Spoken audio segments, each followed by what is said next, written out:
Aerith Gainsborough. Aerith. Voted number 2 of Japan's favourite FF character of all time. I don't know who made number 1. I think she made it number 5 for us. And also she was Game Trailer's number 1 top 10 babe who is out of your league.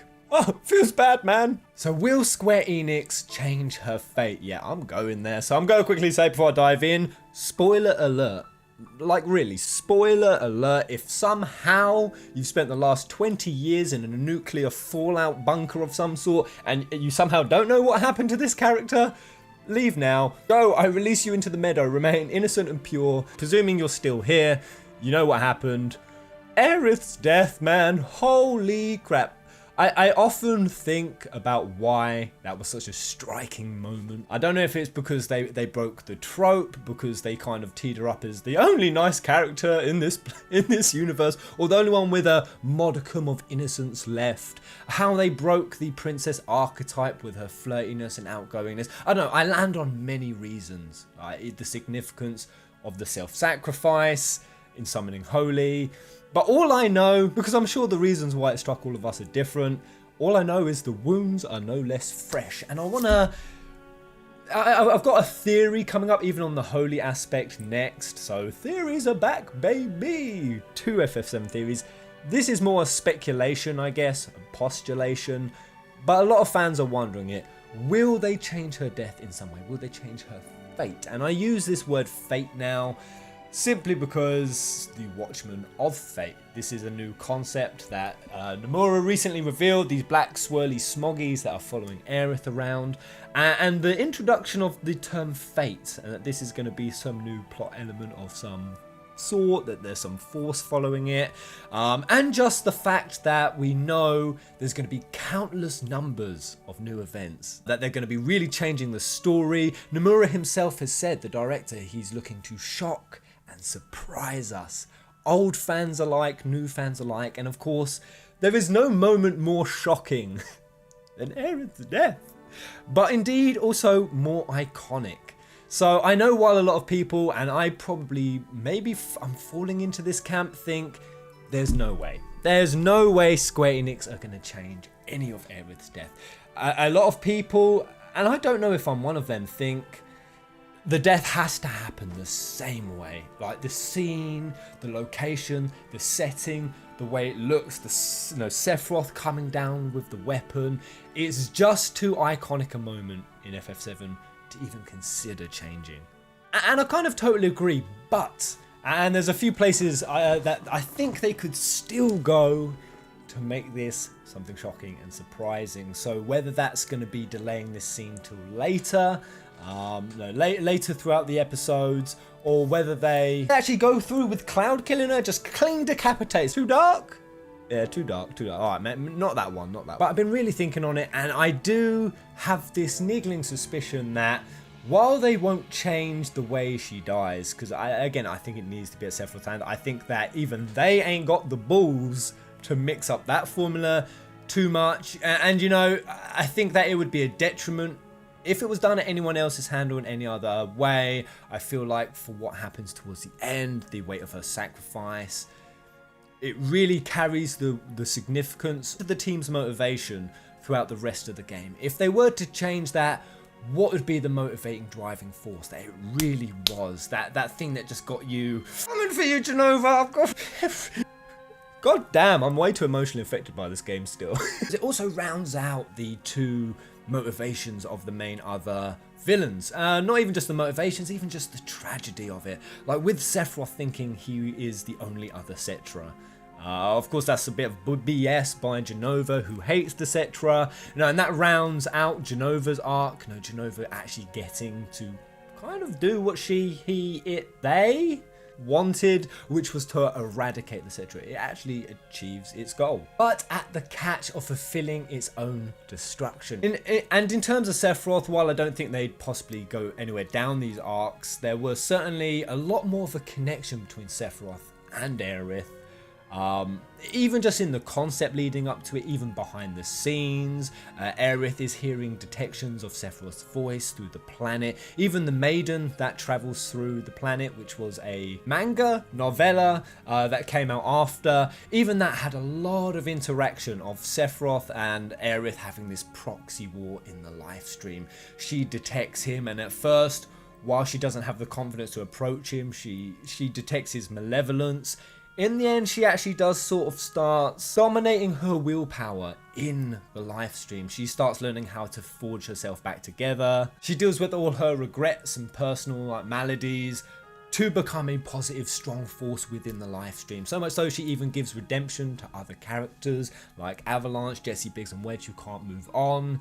And this was such a cool concept that I loved that actually did even exist in FF7. You even do see hints to this element that just got carried on, meaning that this was in the original creators of FF7's mind. Knowledge of the ancients floating. You could become one with the planet, but you're stopping it with the strength of will for the future, for us. And there are some really key elements, especially I just want to quickly flash to the ending of FF7. I'm going to be discussing this in a video after this, about the huge significance of this scene and the scene surrounding it that, I mean, I've played this game over 11 times. It was a yearly ritual for quite a while, and even I've just recently come to a new way of looking at the ending of FF7 that I didn't realise before. But that element there, so when I say will they change Aerith's fate, I could also say will they just change her story in any way, and I've really been thinking that I probably assume they will, because now we have this episodic format. Again, horrible word, it will be full games, with the first part only being Midgar, which is like 20%.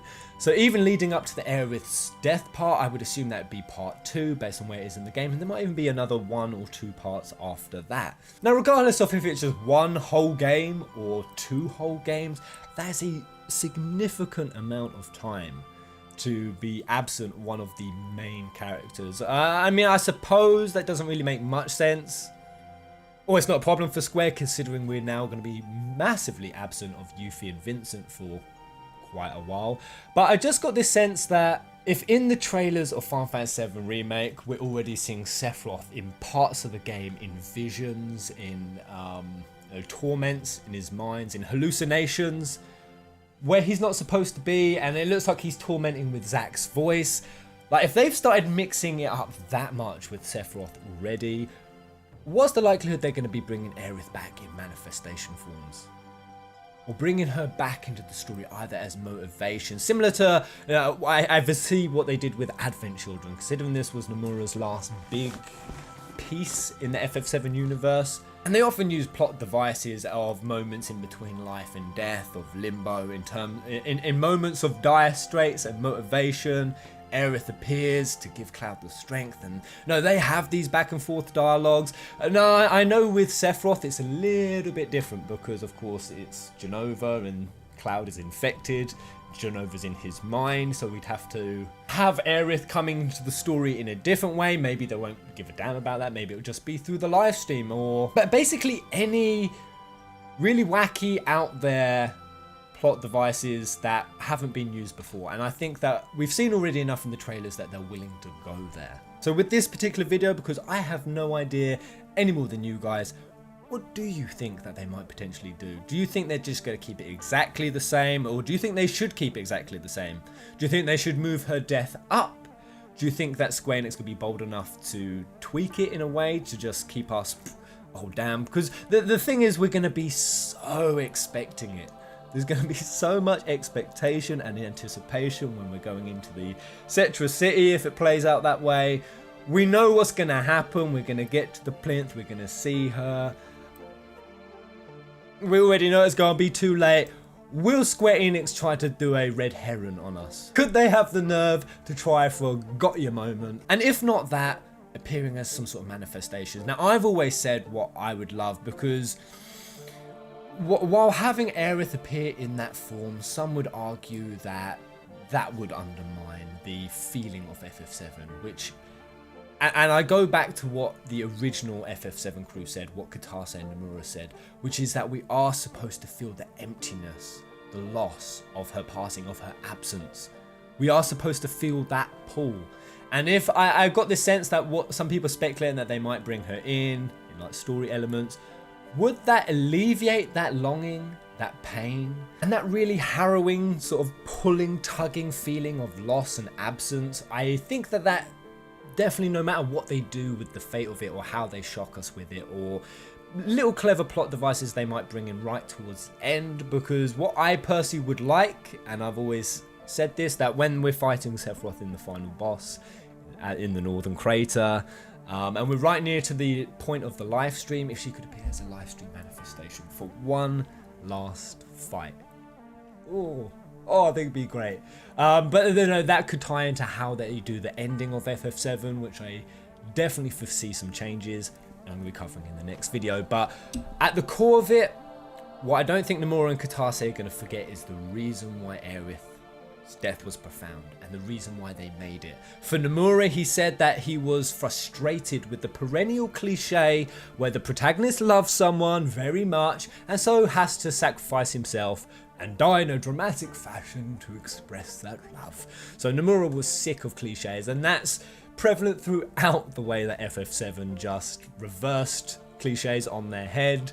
So I definitely don't think that will change. Kitase, going back to that feeling of absence, this is what he said at the time, that in the real world things are very different. He's referring to death. You just need to look around you. Nobody wants to die that way. People die of disease and accident. Death comes suddenly and there is no notion of good or bad. It leaves not a dramatic feeling, but great emptiness. And when you lose someone you loved very much, man, I'm getting choked up goddamn reading this. Come on. Alright. Someone you loved very much, you feel this big empty space and think, if I had known this was coming, I would have done things differently. These are feelings I wanted to arouse in the players with Aerith's death relatively early in the game. Feelings of reality and not Hollywood.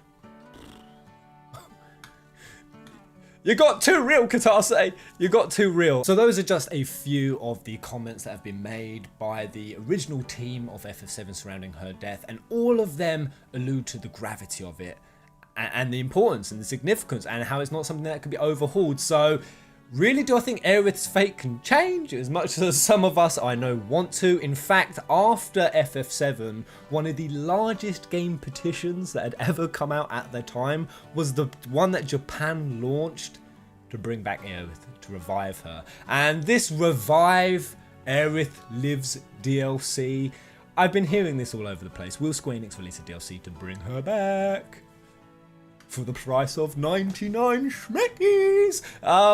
I'm going to go ahead and say no, and that's mostly from what Kitase himself said. So when Kitase and his team started development of FF7, they saw another company give a survey to children that asked if they thought people come back to life after they die. Most of the kids said yes. Happy naive bastards. I don't know. My jury's out on it. I think so. I don't know. I'm not gonna start down this existential line, not in this video. But according to Kitase, the team wanted to question that idea. That's it, break them in young. And thought and to depict that there is weight to life and on the loss side as well. This was to be the core concept of the game. I didn't know that was, I mean, I kind of guess I knew. I didn't know it was specifically for the kids to break in the innocence of their afterlife optimism. I'm just breaking that in, FF7 since 1997. Boom. But while reflecting on the game, so this is Tetsuya Nomura, he commented that death should be something sudden and unexpected. We should all be able to confront that feeling, and Aerith's death seemed more natural and realistic. When I reflect on FF7, the fact that fans were so offended by her sudden death probably means that we were successful with her character. I actually agree. Nomura. Well said. If fans had simply accepted her death, that would have meant she wasn't an effective character. And that was, again, in response to a lengthy petition that happened for quite some time about Aerith's revival by Japanese players. It was sent to Kitase, it was sent to Nomura. Kitase's response to this petition was, there are many meanings in Aerith's death, and that could never happen. So there we go. I mean, I know that this was said a long time ago, but this was the response to Aerith's revival campaign back then, that it could never happen. And I can't really see much changing from then. I mean, maybe. Who knows? I don't know. They are really wanting to shock and surprise and throw us some curveballs that we are not expecting. But do I think Aerith living is going to be one of them?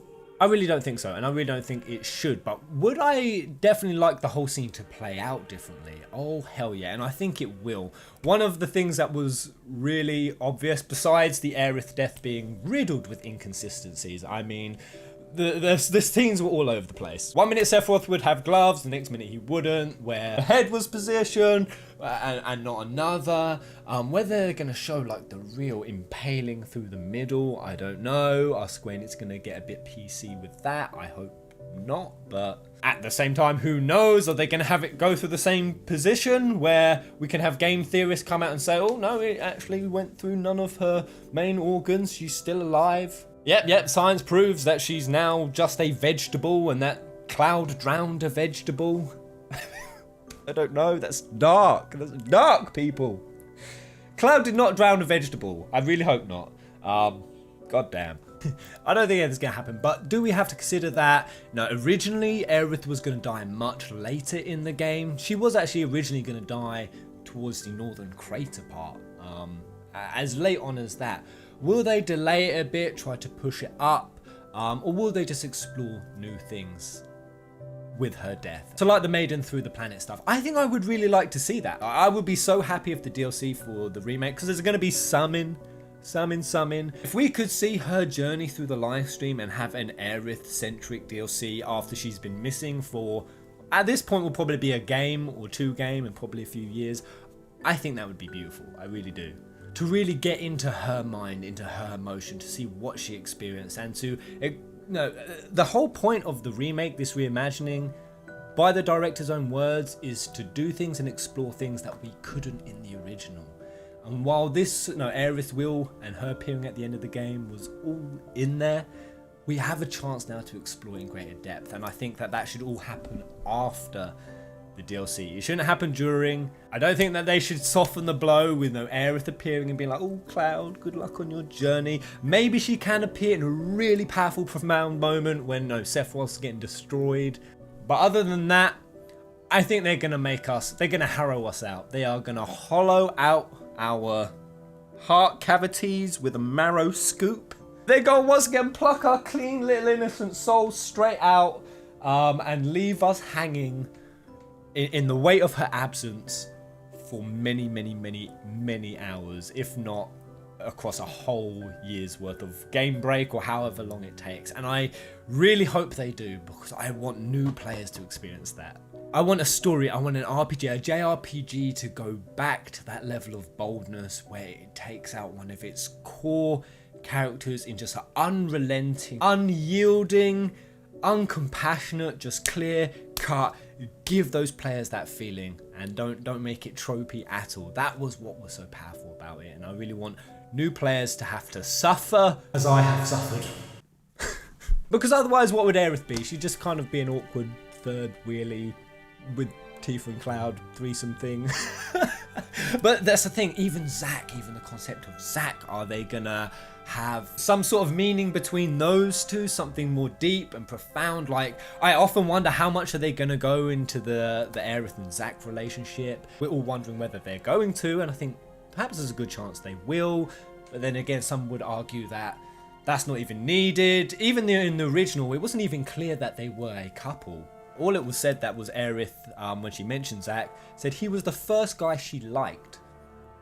They weren't even boyfriend and girlfriend, according to the original translation. Of course, a lot has happened since then, with Advent Children and Before Crisis and Crisis Core. And this is what's going to really lead me into the next part of my video, is that they are breaking the canonicity of all of this completely. So in terms of those other games, the story is no longer canon. So could that mean that they're going to involve Zack in a more active way? Like, that's one relationship they could explore. And even like if they do this Maiden Through the Planet DLC idea, maybe Aerith meets him there in the live stream and they go on this journey. Hence why our Advent Children, it looked like towards the end it was like both of them working together in the live stream. That's one relationship I think they will do. I don't think they're going to go back as far as what they were originally conceiving, which was that Sephiroth was first going to be Aerith's brother. So they was legitimately going to be the last Cetra, the two of them. They were going to be brother and sister. Then they switched up to Sephiroth being Aerith's lover, which, as much as I know fanfiction.net and DeviantArt and some other websites I won't name, as much as they've longed for that itch to be scratched, I definitely don't think they're going to go there. But I do think there are some really good, awesome, grounded relationships that can be explored, even just the aftermath of Aerith's death. Me personally, if I could suggest one scene to be part of these countless number of new events, when they go back and they speak to Elmira. For anyone who can't remember, that is Aerith's adopted mother. Wow. After what Elmira said to Cloud about looking after her daughter and entrusting her daughter to Cloud, and specifically not wanting him to go, telling him to keep her safe, not to let Aerith out of his sight, sorry. I've always wondered how goddamn brutal that scene must have been when Cloud had to go back and tell Elmira that she was gone. Oh my god, that is going to be such a hard scene to deal with. Like, Cloud, we saw... I don't want Cloud to go Advent Children emo again. I don't know. I feel like in Advent Children, the way Cloud was, like, in terms of his really stoic, depressed state, it was valid, but was it valid 2 years out and at the expense of shitting over Tifa all that time? That really frustrated me with the Advent Children. Will we see a side of that Cloud? I think Nomura will bring him back post Aerith's death. So even just the way that her death affects all the other characters, I think that's going to have a ripple. And just the thought of Cloud having to go back to Elmira and telling her that he's got her daughter killed. Oh my giddy aunt. Oh, that's going to be brutal. And I like, now we've got all the technology to see that, to actually, and that's what they've said. Nomura and Qatar say that they're really focusing on is new technology to bring all of this out, to tell a story. And oh, that is going to be a painful face to behold. And even just things like Ifauna, Aerith's real mother, like, how much has she been a guiding force? And Ghast, like Ghast and Hojo's rivalry. But we did see things through Icicle Inlight, through the tape recorders they find, but they could change it up so drastically, completely. They could even change up the entire relationship between Song and Aerith. Like, Song was such a huge Seng. I've always said Song, personally. The head Turk who has known Aerith since the young, and they've always had this really interesting relationship. That kind of got played more out over the compilation, not so much during the original. Like Aerith's 88 little letters that she gives to Sam. And even just like the compassion and the trust that we kind of weirdly see between her and Reno, and even sometimes Rude and the Turks. Like, Aerith has these relationships, even with the Turks, even with Shinra. There's just a wealth of things to explore there, and backstories, you know. So it doesn't all have to be about changing her death. Just the meanings and the framings and the outcomes and the lead-ups. There could be so much wealth of change there that still keeps the original iconic scene there and meaning all that it meant, but just in a really fresh, innovative new way, and makes us feel it from different perspectives. And sure, fate can intertwine itself with the Watchmen of Fate, that this is something that Aerith has to do, that this is her calling, this is her journey, that there's a piece of materia guiding her to all of that, which will be in the next video. I don't know, maybe even they'll go to the Kate Sith thing. There was that whole fortune, that weird fortune just before she died. He did a fortune telling for them, and he said that their fate was actually that Aerith and Cloud were the perfect couple who were always supposed to be and always would be. And that's what's been the huge Clarith. Like, that's always what they've gone to say that they are the ultimate relationship and that Tifa is big-breasted fraud. But there we go, guys. Those are all of my considerations, speculations, postulations into the Aerith death. I really want to know what you guys think, what they might switch up, how much you're willing for them to switch up. I'd really love to hear your ideas, guys, and like even the ones I've mentioned. What should they stay away from? What should they dive into? Let me know in the comment section below. Until the next video. God, I'm a big ball of emotion. I knew this Aerith video was going to be difficult, but I'm there. I'm done. Whew. Feeling too much in the morning. Oh, 11-year-old me is still there. I can feel you. Oh!